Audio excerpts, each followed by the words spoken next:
Kwa majina naitwa mchungaji John Muhima, nikiwa mchungaji wa Jesus Great Harvest na nikiwa mchungaji wa wanakwaya hao ambao wamevumilia kwa ajili ya kutoa kanda hii.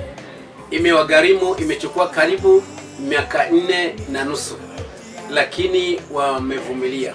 Tunashukuru kwa ajili ya kila mmoja ambao amewasaidia, amesimama nao, kanisa limesimama nao, marafiki wamesimama nao kwa ajili ya kazi hii. Najua kanda hii hata ingawa imechukua muda mrefu, najua kuna injili ambao itaokoa watu. Yeyote ambaye atakayeisikiliza, najua maisha yake hayatabaki vile yalivyo. Najua maisha yake yatabadilika kutoka mahali yalipo ili yaweze kuwa katika kiwango kingine. Wanapoisikiliza, weka makini na ukijua kama Mungu atapitia katika uimbaji huu ili Mungu aweze kukubariki. Mbarikiwe.